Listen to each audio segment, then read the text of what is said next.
नमस्कार दोस्तों, GK shoot के यूट्यूब चैनल में एक बार फिर से आपको स्वागत है। जैसे आप मेरे पीछे देख पा रहे हैं, ये हमारी BQ IC है जो कि बहुत ही कॉमन IC है और सभी सेटों में चार्ज के लिए काम करती है।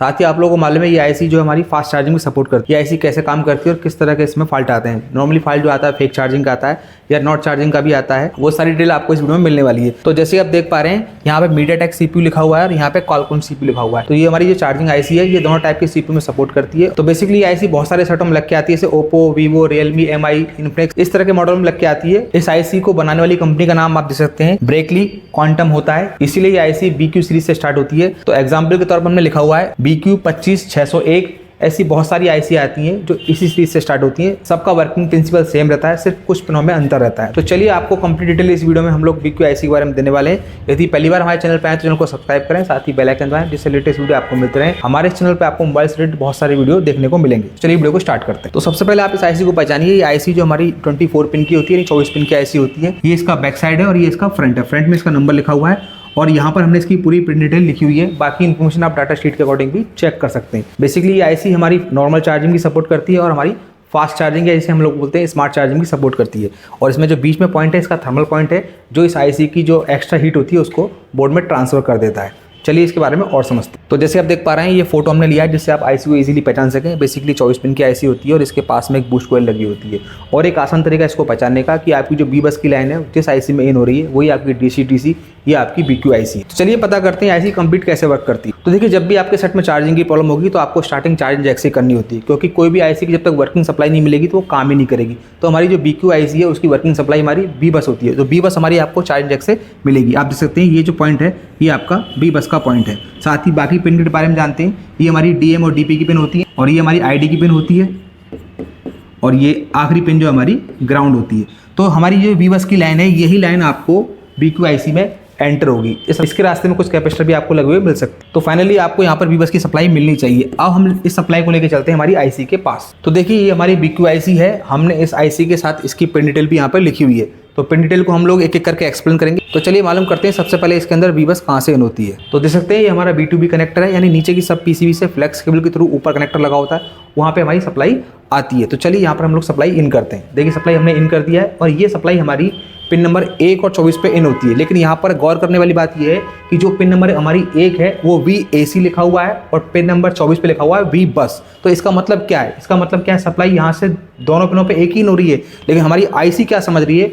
IC हमारी 1 नंबर से ये समझ रही है कि सप्लाई आ चुका है और 24 नंबर से ये समझ रही है कि सप्लाई को अंदर लेके जाना है। लेकिन यदि आप ट्रैक चेक करेंगे तो दोनों ट्रैक आपको सेम दिखाई देंगे। उसके बाद क्या फंक्शन होता है वो भी देख लेते हैं। उसके बाद हमारी पिन नंबर 23 को आप देखेंगे, यहाँ पर एक कैपेसिटर लगा हुआ है। यहाँ पर क्या लिखा हुआ है? देखिए यहाँ पे लिखा हुआ है PMID। इसका मतलब क्या है कि अगर आपको इस कैपेसिटर पे सप्लाई मिल रही है तो इसका मतलब क्या है कि जो हमारी B बस की लाइन है इस IC के अंदर प्रॉपर इन हो रही है। तो आपको क्या करना है टेस्टिंग पर्पज से, अगर आपको यहाँ पर B बस मिल रहा है तो इसका मतलब ये कि हमारी दोनों पिनें परफेक्टली वर्क कर रही हैं। तो इस कैपेसिटर पे आपको जो हमारी B बस है वो चेक करनी है। B बस कितना है हमारा 5 वोल्ट, तो सेम 5 वोल्ट आपको यहाँ पे भी चेक करना है। अगर 5 वोल्ट यहाँ पर आ रहा है तो पिन नंबर 1 और 2 परफेक्टली वर्क कर रही हैं।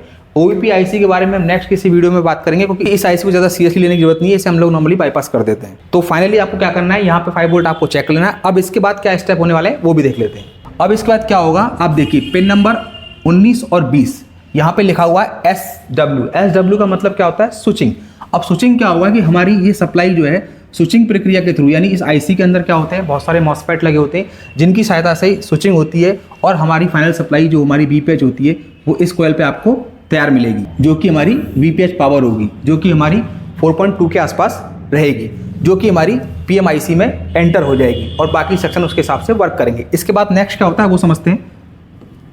उसके बाद यही VPH सप्लाई हमारी पिन नंबर 16 और 15 पे एंटर होगी, जो कि हमारी सिस्टम सप्लाई है। इसके बाद क्या फंक्शन होता है, आप देखिए पिन नंबर 21 से एक कैपेसिटर लगा होता है जो कि BTST में लगा होता है। बेसिकली क्या होता है, इस कैपेसिटर का ये हिस्सा इस स्विचिंग के पिन के साथ ही जुड़ा होता है और इसी वजह से जब आप चेक करेंगे तो यहाँ पर तो आपको BPH मिलेगा, लेकिन यहाँ पर आपको इससे जस्ट डबल सप्लाई देखने को मिलेगी। तो जैसे आप देख पा रहे हैं, अगर आपकी BPH 4.2 बन रही है तो यहाँ पर आपको कैपेसिटर पे लगभग 8 वोल्ट के आसपास देखने को मिलेगा। तो इसके बाद क्या होगा, आपकी पिन नंबर 13 और 14 से आपके लिए चार्ज आउट की लाइन स्टार्ट हो जाएगी, यानी कि आपकी बैटरी चार्ज होने लग जाएगी। और यदि किसी वजह से आपकी बैटरी चार्ज नहीं हो रही है, आपका सेट फेक चार्जिंग जा रहा है, तो आप इस BTST कैपेसिटर को भी चेंज करके देख सकते हैं। साथ ही इसमें एक बात और गौर करने की है, जब आपने सेट को चार्जिंग पे लगाया हुआ है तो आपकी BPH बनेगी, BBAT की सप्लाई बनेगी और बैटरी आपकी चार्ज होगी। लेकिन जब आप चार्जर को डिस्कनेक्ट कर देंगे तो उस कंडीशन में आपकी BPH IC कैसे तैयार करती है, तो उस कंडीशन में ये जो हमारी BBAT की सप्लाई है इसको सिस्टम के थ्रू आउट करेगी और आपको यहाँ पर BPH तैयार करके देगी। तो बेसिकली इस IC का यही काम है। तो बेसिकली होता क्या है, इस IC के अंदर जो मॉसफेट लगे होते हैं लाइक के बल्ब की तरह काम करते हैं कि जब तक अगर सप्लाई आ रही है तो बैटरी को चार्ज करेंगे, जब सप्लाई बंद होगी तो ये BPH को स्टार्ट कर देंगे। तो यहाँ पर एक बल्ब लगा होता है ऑन ऑफ करने के लिए और ये काम IC के अंदर एक मॉसफेट करता है। तो इसके बाद हम लोग 22 नंबर पिन को देखेंगे जो कि REGN है। इसके साथ क्या होता है, एक 10K का रजिस्टर लगा होता है जो कि हमारी पिन नंबर 2 PSEL से कनेक्ट रहता है। तो बेसिकली इसका क्या काम होता है, इसका काम होता है पावर सिलेक्शन। तो जैसा कि हमने आपको पहले बताया था कि हमारी ये BQ IC है नॉर्मल चार्जिंग भी करती है और फास्ट चार्जिंग को भी सपोर्ट करती है। तो फास्ट चार्जिंग ये कैसे सपोर्ट करेगी, वही पिन का सिलेक्शन इस पिन नंबर 2 के थ्रू होता है। यानी इससे हमारे चार्जर को डिटेक्ट करती है कि हमारा चार्जर कितना वोल्टेज और कितना एम्पियर दे रहा है, उसे फास्ट चार्जिंग करना है या नॉर्मल चार्जिंग करना है। तो यहाँ पर आपको एक सप्लाई मिलेगी जो कि 4.7 रहेगी। अगर वो नहीं आ रही है तो हमारी IC कंफ्यूज हो जाएगी और आपका सेट जो है फेक चार्जिंग मोड में चला जाएगा। तो इसको भी आपको चेक करना है। और यदि आपके सेट में टेम्परेचर से रिलेटेड कोई एरर आ रहा है तो उसके लिए इसमें पिन है, पिन नंबर 11 जिस पे लिखा हुआ है TS यानी टेम्परेचर सेंस। तो इस लाइन में आप देख सकते हैं जो आपकी PSEL की सप्लाई है उसी के साथ एक वोल्टेज डिवाइडर सर्किट बनाया हुआ है जिसमें दो 10K के रजिस्टर लगाए हुए हैं और उसका एक्स्ट्रा ग्राउंड किया हुआ है। तो बेसिकली इसमें जो REGN की 4.7 की सप्लाई है उसका जस्ट हाफ आपको इसके जंक्शन पॉइंट पे मिलेगा। अगर वो नहीं मिलता है तो सेट आपका फेक चार्जिंग में जा सकता है। तो इस कंडीशन में आपको ये रजिस्टर भी चेक करने होंगे, इनकी वैल्यू शिफ्ट भी हो सकती है और ये मिस भी हो सकते हैं।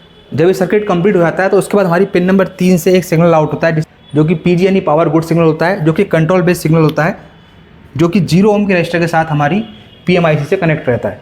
तो बेसिकली एक नेगेटिव सिग्नल होता है जिसका नाम होता है CBL पावर N। इसका काम क्या होता है, इसका काम होता है पावर IC को इन्फॉर्म करना कि सेट के अंदर चार्जर लग रहा है, बैटरी भी लगी हुई है। अब आपको डिस्प्ले पे इसका सिंबल शो कराना है, यानी ये इन्फॉर्म करेगा CPU को, बाकी बक और LDO को, जिससे आपकी डिस्प्ले पर चार्जिंग का लोगो लग के आ जाएगा और आपको दिखाई देगा कि आपकी सेट चार्जिंग ले रहा है। तो बेसिकली इस लाइन का उपयोग सिर्फ और सिर्फ तभी होता है जब सेट आपका ऑन नहीं है, सिर्फ ऑफ मोड में चार्जर लगा हुआ है। और यदि ये 0 ओम का रजिस्टर ओपन हो जाता है तो सेट में क्या प्रॉब्लम आएगी, सेट आपका ऑफ मोड में चार्जिंग नहीं करेगा और ऑन करने पर ही चार्जिंग करेगा। तो आप इस रजिस्टर को भी चेक कर सकते हैं कहीं वो ओपन तो नहीं है। और यदि सेट हमारा चालू है तो उस कंडीशन में ये पिन काम नहीं करेगी। उस कंडीशन में डिस्प्ले पर चार्जिंग शो करने के लिए पिन नंबर 7 से एक INT सिग्नल निकलता है जो कि हमारे CPU से कनेक्ट रहता है, जो इन्फॉर्म करता है कि सेट के अंदर चार्जिंग हो रही है और आप डिस्प्ले पर चार्जिंग शो कराएं। और इस लाइन को काम कराने के लिए पावर IC से एक 10K के रजिस्टर के साथ LDO 5 से 1.8 की सप्लाई इसके साथ पुल अप की होती है, जिससे ये CPU सेंस करता है कि इसके अंदर अब ऑन मोड में चार्जिंग हो रही है और वो डिस्प्ले पे चार्जिंग सिंबल शो कराता है। तो बेसिकली ऑन मोड में इसके थ्रू चार्जिंग शो होगी और ऑफ मोड में इसके थ्रू चार्जिंग शो होगी। तो ये आपको चेक करना है। और यदि आपका ये 10K का रजिस्टर ओपन हो जाएगा तो उस कंडीशन में आपके सेट में क्या प्रॉब्लम आएगी, आपका सेट सिर्फ और सिर्फ ऑफ मोड में चार्जिंग लेगा, ऑन मोड में चार्जिंग शो नहीं करेगा। तो आप इसको जरूर चेक करें, साथ ही 1.8 की सप्लाई भी चेक कर लें। ये सारा प्रोसेस कंप्लीट होने के बाद आप देख सकते हैं यहाँ पर SCL और SD की लाइन है जो कि हमारे CPU से कनेक्ट रहती हैं। तो इस लाइन में पावर IC से 2.2K के रजिस्टर लगे होते हैं जो कि पुल अप किए होते हैं, जिसके थ्रू ये IC CPU से कम्युनिकेट करती है और इनका कम्युनिकेशन लगातार होता रहता है, जो कि हमारी IC की पिन नंबर 5 और 6 पे कनेक्ट रहती है। इसके बाद में आप देख सकते हैं यहाँ पर पिन बची है पिन नंबर 9, इस पे लिखा हुआ है CE, इसका मतलब होता है चार्जिंग इनेबल। तो बेसिकली कुछ सेटों के अंदर इसमें 10K का रजिस्टर लगा के डायरेक्ट ग्राउंड किया हुआ है। इसका मतलब ये कि जैसे ही आप इसमें चार्जर इन करेंगे, यानी यहाँ पे आप B-बस की सप्लाई आएगी, ये डायरेक्ट इस IC को इनेबल कर देगी और किसी में इसको अलग तरीके से यूज़ किया गया है। और इसके बाद हमारी पिन नंबर 17 और 18 जो कि हमारी परमानेंट ग्राउंड होती हैं।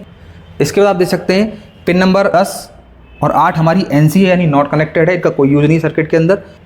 और आप देख सकते हैं पिन नंबर 4, पिन नंबर 4 जो है हमारा एक स्टेटस पिन है, यानी सेट के अंदर जो LED लगी होती है चार्जिंग स्टेटस के लिए, ये उससे कनेक्ट रहती है। तो बेसिकली ये पिन ऑप्शनल होती है, किसी सेट में काम करती है और किसी सेट में नहीं करती है। अगर ये पिन काम नहीं करेगी तो आपके सेट में जो चार्जिंग इंडिकेटर है वो स्टेटस नहीं दिखाएगा। और अब फाइनली एक पिन बची हुई है सिर्फ और सिर्फ पिन नंबर 12। इसके बारे में बहुत इंपॉर्टेंट जानकारी आपको देने वाले हैं। पिन नंबर 12 क्या काम करती है, तो आप देख सकते हैं यहाँ पे लिखा हुआ है Q ऑन। तो बेसिकली 0 ओम के रजिस्टर के साथ पावर की से कनेक्ट रहती है। तो इसका वर्क क्या है, पुराने सेटों के अंदर क्या होता था, बैटरी रिमूवेबल होती थी। अगर सेट आपका हैंग हो जाता था तो आप बैटरी निकाल के सेट को ऑफ कर सकते थे। लेकिन अब जो सेट आ रहे हैं उनके अंदर बैटरी जो है इनबिल्ड होती है, उसे आप रिमूव नहीं कर सकते बाहर से ही।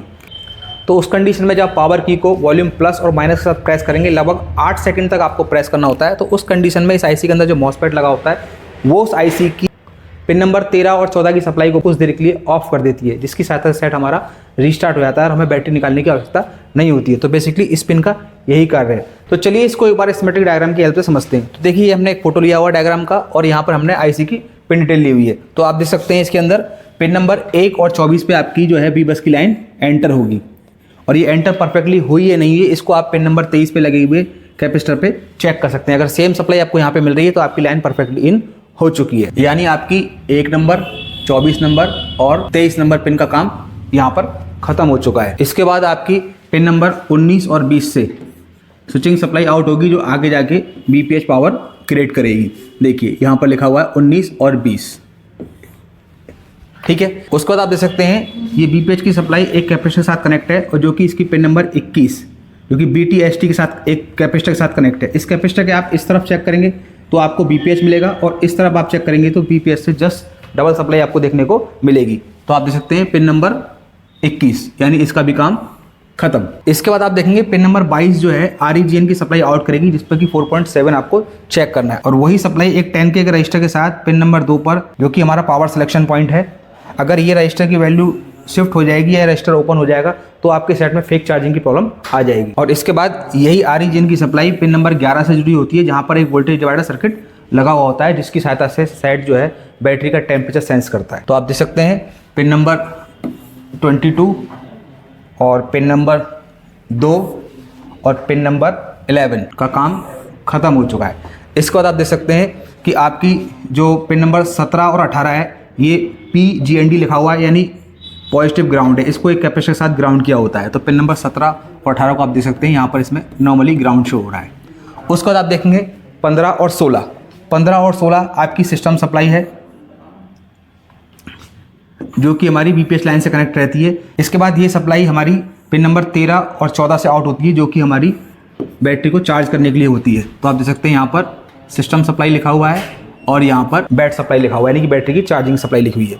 तो आपकी ये पिन भी फिनिश हो चुकी है। उसके बाद आप देख सकते हैं पिन नंबर 10 जो कि हमारी NC है। देखिए यहाँ पर लिखा हुआ है NC और इसमें आप देखेंगे NC, यानी ये पिन कनेक्टेड नहीं है। इसके बाद आप देख सकते हैं पिन नंबर 3। पिन नंबर 3 का जो फंक्शन है वो ये पिन जो है आपकी पावर आईसी से कनेक्ट रहती है। जब सारा फंक्शन कंप्लीट हो जाता है और ऑफ मोड में ये पावर आईसी को मैसेज देती है कि आप LD ऑन करके डिस्प्ले पर चार्जिंग शो कराएं। अगर ये पिन काम नहीं करेगी तो भी आपके सेट में जो है चार्जिंग ऑफ मोड में नहीं होगी। इसके बाद एक पिन और बची हुई है जो कि हमारी पिन नंबर 7 है। आप देख सकते हैं यहाँ पे SMB INT लिखा हुआ है। इसका काम क्या है, जब ऑन मोड में आपको ये CPU से कनेक्ट रहती है और इसके साथ में 10K का रजिस्टर पावर आईसी से पुल अप किया होता है, जिसकी सहायता से ये CPU को मैसेज देकर ऑन मोड में डिस्प्ले पर चार्जिंग शो कराती है। तो इसको भी आपको चेक करना है, ये पिन नंबर 7 होती है। तो पिन नंबर 7 भी आप चेक कर सकते हैं। और पिन नंबर 8 जो है आपकी NC है, इसको भी हटा देते हैं। इसके बाद आप देख सकते हैं पिन नंबर 9 जिस पे लिखा हुआ है CE, यानी चार्जिंग इनेबल। यहाँ पर ये डायरेक्ट 10K के रजिस्टर के साथ ग्राउंड किया हुआ है और किसी में इसका फंक्शन कुछ और भी होता है। तो बेसिकली इसमें इसको डायरेक्ट इनेबल किया हुआ है। जैसे ही आप चार्जर लगाएंगे ये पिन जो है डायरेक्ट इनेबल हो जाएगी और आईसी काम करने लगेगी। तो ये पिन नंबर हमारी 9 होती है। तो पिन नंबर 9 हमारी ये रही। उसके बाद हम देखेंगे हमारी SCL और SD वाली पिन है। तो वो आप देख सकते हैं पिन नंबर 6 और 7। आप सबको मालूम है ये हर आईसी के अंदर होती है, ये कम्युनिकेशन लाइन की पिन होती है। तो इन्हें भी आप चेक कर सकते हैं। तो इसके बाद हमारी पिन नंबर 4 जो कि हमारी स्टेटस पिन है। आपने देखा होगा जब भी आप चार्जर लगाते हैं तो उसके अंदर एक इंडिकेटर का सिंबल नीचे आता है, तो उस लाइन से कनेक्ट रहती है। उसके अकॉर्डिंग ये मूवमेंट करती है। LED को कम ग्लो करना है, ज़्यादा ग्लो करना है या उसका कलर चेंज करना है ग्रीन और रेड के हिसाब से। तो वो पिन नंबर 4 हमारी होती है। इसके बाद हमारी लास्ट पिन बची है पिन नंबर 12 जिस पर आप देखते हैं Q ऑन, जो कि हमारी 0 ओम के रजिस्टर के साथ पावर की से कनेक्ट रहती है। तो बेसिकली इस पिन का फंक्शन ये होता है, जब सेट को हमें रीस्टार्ट करना होता है तो पावर की को वॉल्यूम प्लस या माइनस के साथ हम लॉन्ग प्रेस करते हैं तो ये एक सिग्नल रिलीज करता है सीधी इस DC-DC आईसी को, जिस कंडीशन में सिस्टम सप्लाई कुछ देर के लिए बंद कर देती है और सेट हमारा रीस्टार्ट हो जाता है। तो आशा करते हैं ये कंप्लीट स्कीमेटिक भी आपको शॉर्ट में समझ में आ चुका होगा। तो आशा करते हैं मेरे द्वारा दी गई जानकारी आपको काम आएगी। यदि आपको हमारा वीडियो पढ़ाने तरीका अच्छा लगा तो वीडियो को लाइक करें, चैनल को सब्सक्राइब करें, साथ ही बेल आइकन दबाएं जिससे लेटेस्ट वीडियो आपको सबसे पहले मिलते रहें। और यदि आप GK इंस्टीट्यूट ट्रेनिंग लेना चाहते हैं तो दिए नंबर पर कॉल कर सकते हैं या आप हमें व्हाट्सअप भी कर सकते हैं। हमारी टीम जल्दी आप संपर्क करेगी। इस तरह की एडवांस वीडियो सबसे पहले पाने के लिए चैनल को सब्सक्राइब करना बिल्कुल ना भूलें। वीडियो देखने धन्यवाद।